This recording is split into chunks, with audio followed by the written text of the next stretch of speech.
I'm very happy today because we will be joined by one of the veterans of oil and gas industry, Javid Talib, who is serving this industry for last 50 years and also known as FLNG man. I went to same school from primary to high school, and the primary, it was a very modest school. I used to sit on the floor for first 5 years in the primary, sitting on the mat. By the time you get up in the evening, you have the tattoos on your legs. So it was a very challenging situation, and I think first time I sat on a bench was in the sixth standard, in our school. After graduating from engineering school with a civil engineering degree, I managed to get into the IIT Bombay in Institute of Technology. This is one of the premier engineering college in India. There are only 12 FLNGs in the world right now, which are either producing LNG or which are under construction or which are in engineering or for which we have the FID. There are only 12 in the world, so it's just so new. So it's also unique. Also, I would say. Yeah, this is a very challenging and very unique. And out of these 12, Black Veatch Preco is on 6 of them. This industry, oil and gas industry, is very close-knit. It is smaller than one realizes. You end up crossing paths with people many times, the same people over the years. So utilizing your network, develop your network, and utilizing your network can significantly improve your chances of success.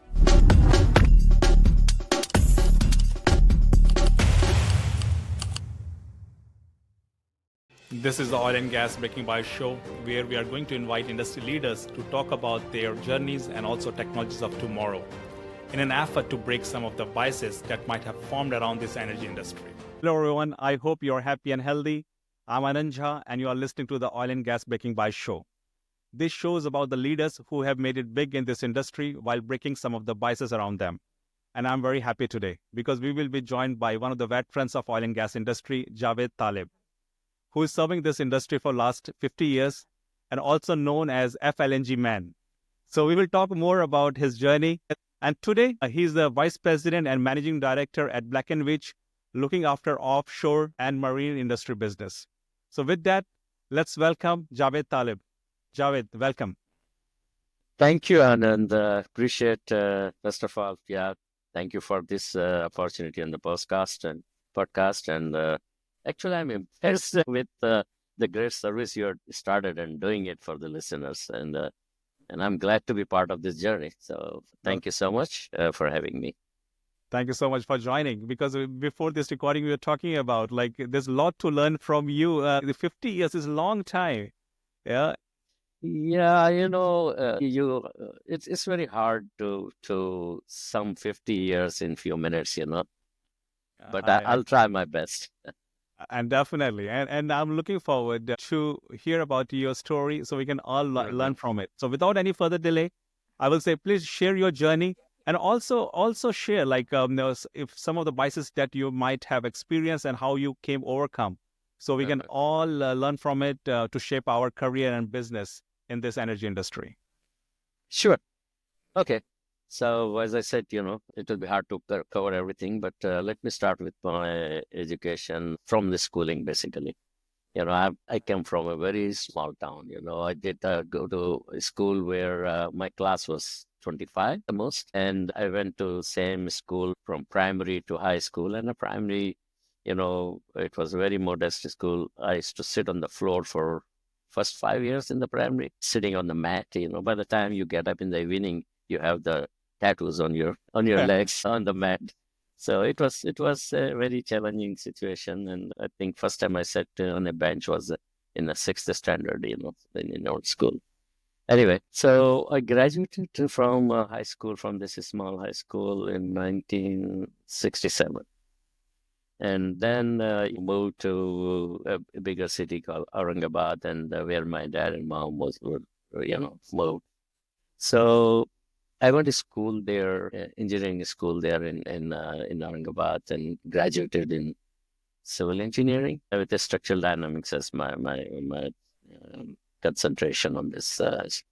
After graduating from engineering school with a civil engineering degree, I managed to get into the IIT Bombay Institute of Technology, which you're maybe familiar, your viewers may be familiar. I know. Just stop you there. Definitely. Like we all Indian familiar with IIT.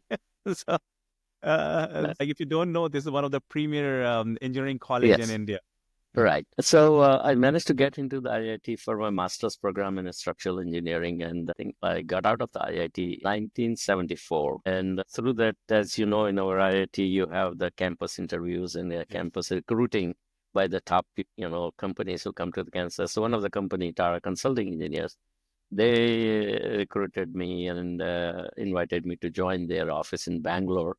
Even 6 months even before I graduated, that they asked me to come in Bangalore. So after I graduated with this master's degree, 74, I worked for Tata Consulting Engineers for maybe 2.5 to 3 years in Bangalore, doing civil engineering and structural designs on paper plants and other things. But then I got an opportunity in 1977 at New Delhi with EIL, which is Engineers India Limited, and their Ocean Engineering Group, which was leading actually India's first offshore and oil gas production development. I was introduced and recruited by Dr. Malhotra, who's the head of that group.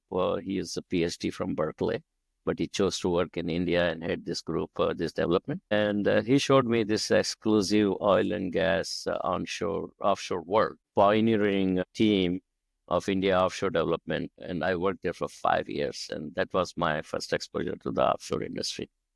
Then from there, one of my contractor, which was Hyundai Heavy Industries, the Hyundai Heavy Industries actually tried to recruit me and asked me to work for them. And I decided to jump to the contractor side from the, engineers and consultant and owner side. So I joined them in Houston, worked for a year or two. Then they asked me to come to Korea and work in their shipyard in Korea and help them develop their own offshore engineering group in Korea. I believe I spent about 3.5 to 4 years in Korea working with them, working on different offshore projects, helping them develop their division, as well as doing the project management type of work with the clients and contractors, subcontractors. But then in 1989, I finally decided to migrate to US. And because of my, immigration and green cards and other things that came through. And so I said the opportunity, and me and my wife, I followed my wife, she's a doctor, and she did the training in the Kansas University. And that's where I came to Kansas City. So from Ulsan, Korea, I directly came to Kansas. And looking at Kansas, I was looking for an oil and gas type of company. There is, of course, no offshore in Kansas. So, yes. So I looked at a Pritchard company, which was doing an oil and gas. So I got introduced into Pritchard, and believe it or not, next day I was working with Pritchard. And that was the only company I interviewed in US, and that's the only company I am right now. Pritchard became that. 35 years. Yeah, It's a 35 long years. journey. Yeah, I came in 89. I joined them in 89, and Pritchard became the Black Veatch, and the Black Veatch owned them, bought them. It's amazing. So 35 years now. In 35 years, then I transitioned into project engineering. When I joined Pritchard, I didn't join in a civil or structural department, and that's where I left structural engineering. Said goodbye to structural engineering, and then I pivoted to a project engineering role. And to also improve my skill set, I decided to do some business program at University of Kansas and did my MBA there part-time, working with Pritchard, and got the MBA in 1993. Pritchard, moving on into seller dual roles of Pritchard for new petrochemical projects, and then to LNG in 1998.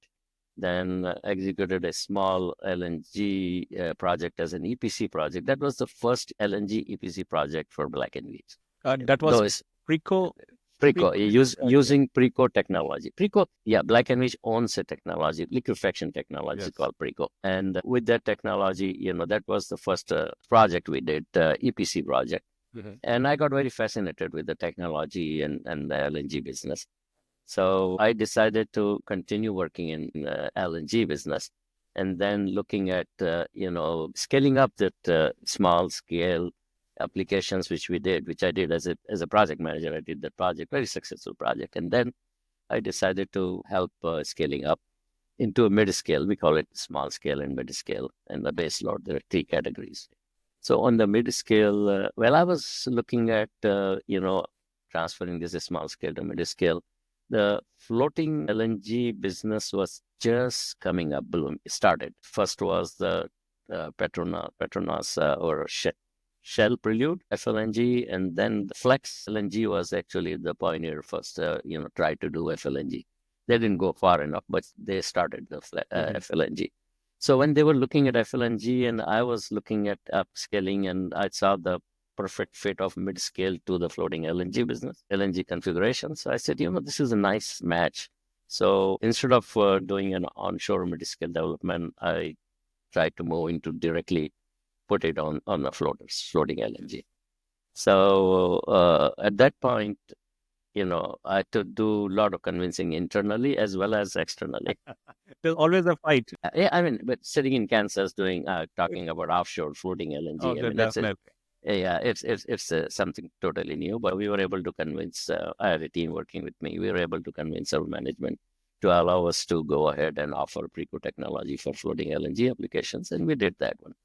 And then, came a couple of projects, Accelerate, Golar, FLNG, and it's then history. After that, we really developed that FLNG program in Black Veatch. And now, believe it or not, we have the majority of the floating LNG share in the world for Preco application. There are only 12 FLNGs in the world right now, which are either producing LNG or which are under construction, or which are in engineering, or for which we have the FID, financial investment decision. There are only 12 in the world, so it's just so new. So it's also unique. Also, I would say. Yeah, this is a very challenging and very unique. And then out of these 12, Black Veatch Preco is on 6 of them. Yeah, and big market share. Big market, and market share. Yeah, and this is based on the number of vessels. But if you really look at the other technologies in the world available versus the Preco technology, if you took the 6 applications here, but then other 6 each has 1 or 2 different technologies. So if you consider the capacities out of those technologies and Preco's 6 applications, we are 14.8 MTPA. We'll be producing from our technology, whereas the other technologies are at 3.4 or 3.8. So there is 3 or 4 times difference between any technology and Preco technology. So this is a very happy situation, and we are in a good position right now. And I could say this is a fascinating time because there's lots of demand for LNG. LNG is liquefied natural gas, and when we say floating is a floating vessel which produces liquefied natural gas. So there's lots of demand for energy, and natural gas considered as a transition fuel, where LNG is going to play a big part. And as we know, there are lots of projects are announced in a different part of the world where they're looking for onshore and offshore. Yeah, surely, FLNG primarily it started for monetizing the standard offshore gas far back in the sea, where it is not possible to pipe the gas all the way to shore because of the distance as well as because of the deep water. So the floating LNG was thought to be the solution to bring the vessel and liquefy the gas on the spot and offshore. And then, you can transfer the liquid easily than the gas. Only pipeline can be transported. So you can convert it into liquid and ship it to the other places from point A to point B. So that was the original application. But then later on, industry thought that this is a good option to an onshore application. It's a good option to instead of putting a fixed asset on the ground in onshore, develop the whole field and subject that to construction and labor availability, productivity, all those things. It's better to just construct on a floating vessels, which is done in a floating environment, in a manufacturing environment, in a shipyard, and bring it to the shore and moor it to the shore or jetty, and then use it as an alternate. And this is becoming more and more. Well, I could say that it's because it's an attractive option. Very attractive option. And also, one thing I would like to add, there are some projects in Canada where these projects are also driven by the environmental requirements. Correct. Correct. Yeah. So these are in Canada also, it's very difficult to get permitting for an onshore or for a project on the coastal side. Most of the coastal sides are like on the west coast, it's all owned by First Nations.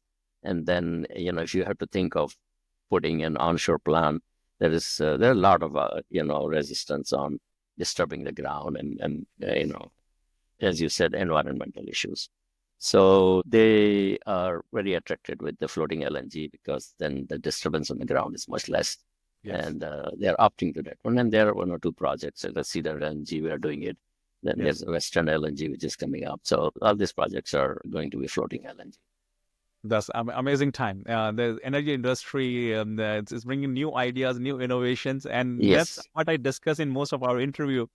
Like people think this industry is done. There's nothing new to bring, and I think yeah, Yeah, this yeah, is just the beginning for us. like even with 50 years of experience, if you are saying it's beginning, then it's amazing time. I think we are going to have going forward. Yeah, that is exactly what, one of the reporter was asking me for trade winds, and there is many questions in the industry, when I'm retiring. So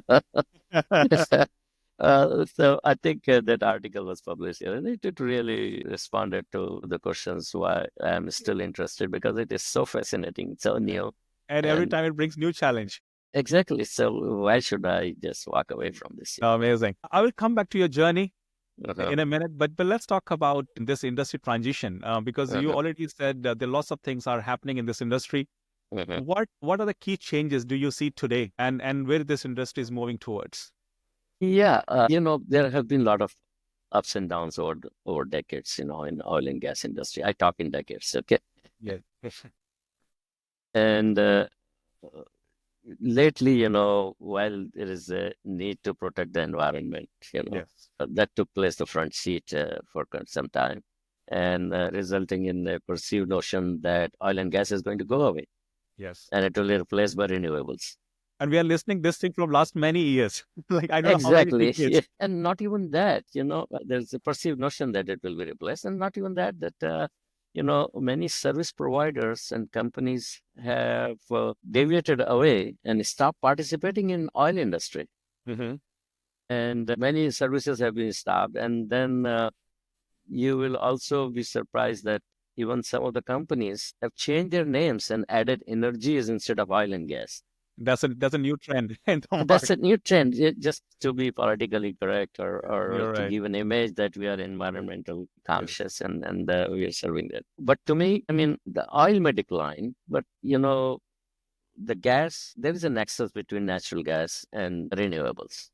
And gas is considered, as you may have heard many times, it's a transitional fuel. This transition is going to be a very long transition. No, Okay. long transition. Yeah, but both will coexist for quite some time, at least my lifetime, your lifetime, we will see both will be coexisting.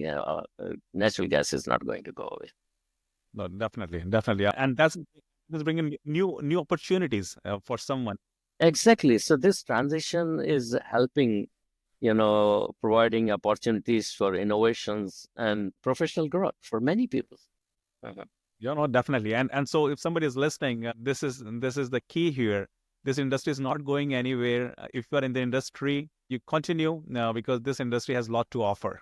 Yes, absolutely, absolutely. One more thing I just want to point out, that oil and gas has actually given the world a lot, improving our quality of life, Uh-huh. enabling the production of many consumer goods.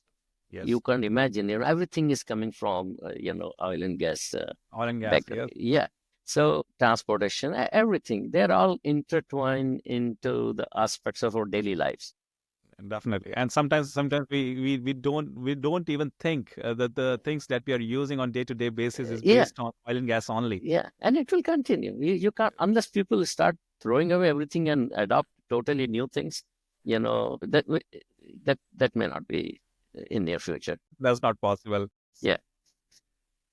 We can continue on this theme, but I'm coming back to your journey, and that is very fascinating. Like how you said you started in small village, Yeah. and then your first job, and then Korea and the US. How was that transition for you and your family? It was challenging. It was challenging. Even when I moved into the offshore world working in Delhi, again, the offshore thing was totally new to India. I mean, this is a bunch of few people in EIL Delhi helping ONGC to develop offshore. There's a very small group. And we relied upon a lot of foreign help and foreign consultants and other things, to help us develop our own engineering capabilities to help Oil and Gas Natural Commission, ONG. And that time, India was also closed economy. Yeah, it was very close economy, and the reason India decided to go for offshore development was, as you know, India, the foreign exchange was very limited those days. The foreign exchange required for development of other areas in India, required to, acquire things from foreign. The foreign exchange reserve was very small, and India was spending a lot of foreign exchange in importing oil. Mhm. And it was at a point where 70-80% of the foreign exchange reserves in India were going towards importing oil. So that left very little for any other development in India. So the government and the intelligent people there decided to develop our own offshore oil, production. And the offshore was one of the thing which was possible. The offshore industry development was based on saving foreign exchange for India. That was the purpose. Mm. And then Okay, at the same time, that was a motive. supplying. That was the motivation. That was the motivation. So that's how for the offshore industry in India got developed, and got the boost. And we talk about the challenges, like you and as a family going through Yeah. different countries. So when, as I was telling, when I got introduced to offshore, and then the offshore, world was so different that, you are always working globally. You're always working with the contractors, working outside from US, from Japan, from Korea, and you're always traveling. So it was very challenging for the family, especially when you started having kids and children of your own. It was very challenging, and I was almost out half of the year every year, That's somewhere all. in the world, either in Japan, Korea, Dubai, or US, a couple of times. So it was very challenging, but that lure for offshore was overcoming every challenge, and I stayed in offshore, and going to the Korean company actually hired me to come and work for them in Houston. So that was good. I said, okay, we'll go. So everybody moved here. But then they decided they asked me to help them in Korea. And that was a big challenge because Yeah. Now again, you have it's to move to Korea. Korea. So we moved to Korea. Then, after 3-4 years, then finally I said, it's too much. Kids are, growing, and they need the, Stability. consistency in schooling, stability, and all those things. So we decided to move. But this is very interesting incidents here. When I came from Korea to Kansas City and went for an interview with the Pritchard company, the CEO, looked at my thing and he says, "Yeah, Javed, we have a right project for you. We have a project in Malaysia, which is Procter and Gamble. Now you go back We, again. yeah, so we want you to take that one because you come from that world, so you know that world." And I said, "No way, I'm not going. yes, no way. I mean, this is the reality of our world, And so I said, "No way, sir." And he thought for maybe 30 seconds. "Oh, no, no, you come and join us. We'll find some other things for you." That's amazing. Yeah, it was very funny. It really happened. I mean, that's what I told him. I said, "Wait a minute. I have not That come will from that part of the world to go back to that part of the world." definitely. Like the first company you're interviewing, they're telling you to go back again, again to Southeast Asia where you came Exactly. from. Exactly. Did you learn any Korean there? Yes, a little bit Korean. I can understand some, I can speak some, and I can write some. Oh, You know, that's I don't have the vocabulary or grammar, but I can read anything in Korean. that's And I that's can, good. if you ask me to write, I'll write everything.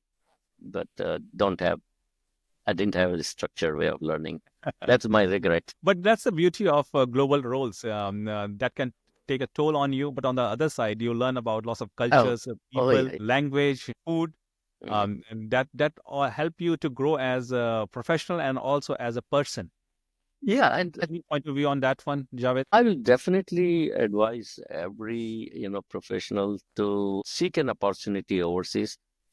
And I'll come to that one after Yes. later on. But yes, definitely one needs to open their horizon, and look beyond where they are.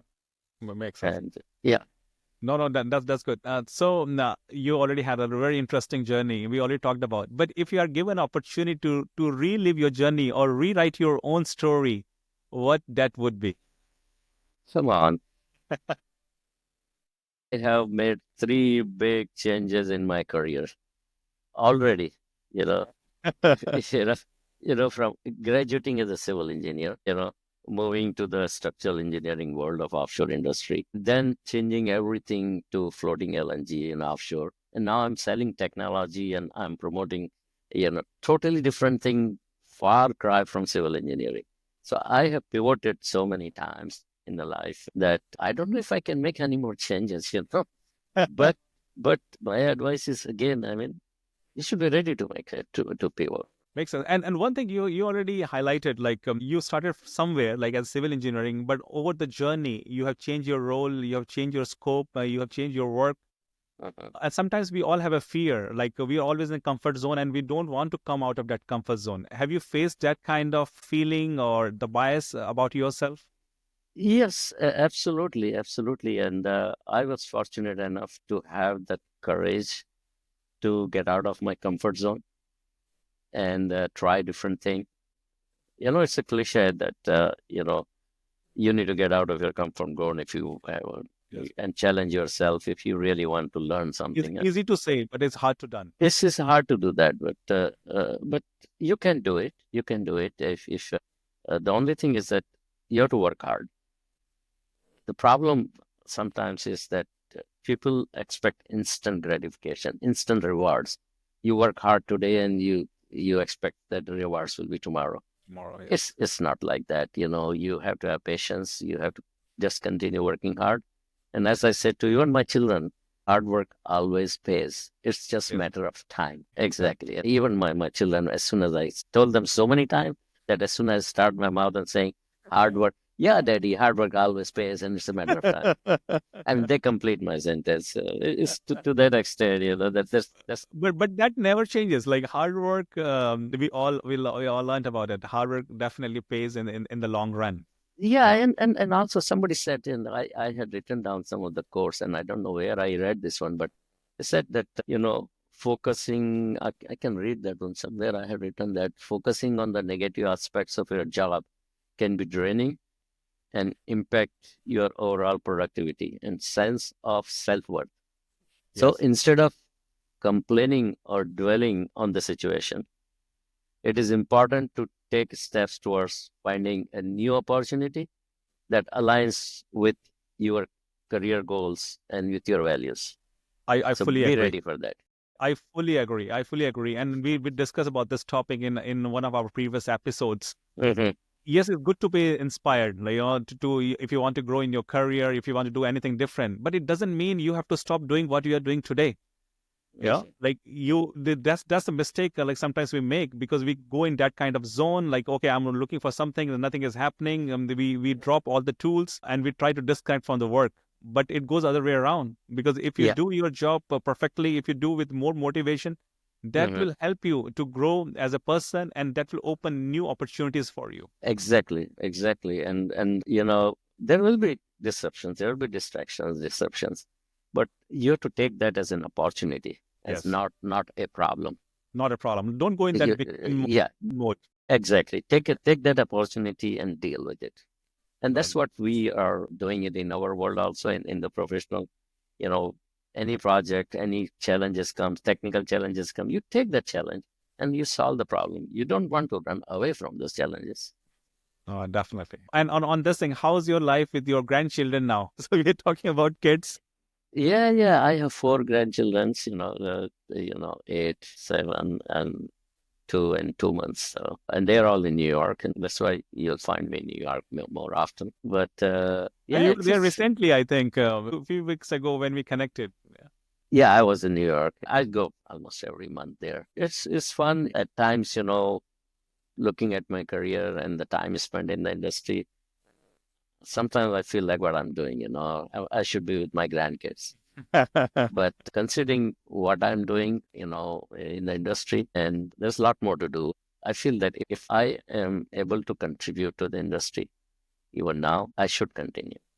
That make perfect sense. Like we all, as I said, like with your experience, we all learn from it. So you should continue. Now, whenever I meet you, and I always learn from you. So I will Yes. say you continue for many more decades to come. Oh, not decades. I now stop talking in terms of decades, Uh, but it's still as long as I contribute, as long as I'm helping, I'll work. that's great. I think we have already touched this topic, but I will ask you one more time. What will be one key takeaway for someone who's trying to make a big in this industry? We already talked about a few things, but if you have to summarize just as a one suggestion, what that would be? Again, I think I saw you in some of your other episodes, that you talked about biases in the industry in terms of the challenge changes. Yes. People are hesitant to adapt actually changes, right? But you have to be resilient. You have to be amicable to adapt changes. And the cliche is that the only constant thing is a change. And Definitely. that's true, very true in the industry. So don't be afraid of change. Adapt it and use it to your advantage. And for example, I'll tell you, we were talking about FLNG. When I was trying to adopt this onshore technology for offshore application, there was significant skepticism that it's not going to work. It's not going to work in the industry as well, internally as well as externally, regarding marinization and other things. But we did overcome that one, and look at that where we are. Definitely, definitely. So again, it's going back like to believing in your idea, working on it, and Mhm. coming out of comfort zone, and then only you can then only you can break biases or Exactly, stereotype that might have exactly, created. There's exactly. nobody else will come and do it for you. No. So I think it goes both ways. So we talked about the self bias. Sometimes you don't have that enough confidence to go out of your comfort zone, but also the stereotypes around you. Like in this case, as you mentioned, within your company, people were not believing this can be done. Yeah, initially because it was something new. There has to be a lot of, education from each side. And once you learn, once you know that it is doable, yeah, yeah, Definitely. it's a history now than we have in the industry right now. That's great. Hmm. And the last, not the least, what one bias that exists in the industry today, and how can we overcome? Let me ask. No, that's what I was saying. The one bias is the change. That's what I was talking about earlier. Yeah. Yes. Okay. That we do have to overcome the change, and there's always going to be change, and Always going to be changed. Okay. you have to be able to adapt it. But there's other thing I want to just say in the end, that this industry, oil and gas industry, is very close knit, you know, Mhm. and it is smaller than one realizes. You end up crossing paths with people many times, the same people over the years. So utilizing your network, develop your network, and utilizing your network can significantly improve your chances of success. Use the social media like LinkedIn. We all use LinkedIn to expand your network and influence. It's not just taking it. You have to contribute to also, You have just to like you are contribute. contributing. Yep. Yeah. So you expand your network and influence people. But at the same time, don't depend totally on the social media. Get out and meet people. And that's really good because sometimes you think my job is done. Like, I'm connected with that person. It's not Yeah, enough. yeah, yeah. But the social media has allowed us to expand exponentially. You Yeah. know, like if I was not in LinkedIn, if I had not had 4,000, 5,000 people following me, I would be limited to just people I meet and I know. Definitely. Definitely. Things So have changed a lot. things Yes. have changed a lot. And Things have. use it to your advantage. I think so. And also another thing, like when you are developing a network, is also important what value you're bringing to someone to whom you're going to reach out. Also think from that perspective. Exactly. That's what I said, that you Yeah, have to yeah. also think about how you influence others, how How you you, understand? And yeah, definitely. impart. So it's not just one way; it's just both ways. That's great. So we can talk about your journey hours and hours. Oh yeah, oh yeah. But I know you have a very tight schedule, so I won't hold you back. But I'll say, like, I really enjoyed all the conversation, and we have a lot to learn, and we'll continue maybe coming years. And I hope you're still working in coming years, and we can touch base again to talk about this industry, your life, and your journey, what changes you might see in that industry at that time. But before we sign off, anything to add here? Anything for our listeners before we sign off for this week? No, at least I mean, as I just said, that you develop your own network and influence the network and participate and contribute to others, just like you are doing. I mean, I'm very impressed what you're doing, Anand, and I'm happy to get this opportunity to talk to you. Thank you so much. So here, And here I'm trying to spread some positivity around this industry, and also bringing people like Javid, so we can all see what he has done, and we can do the same thing in our life and career. So with that, I will stop. I will sign off for this week. Keep listening. Oil and Gas Breaking By Show. We'll connect again next week. Thank you very much. Take care. thank you.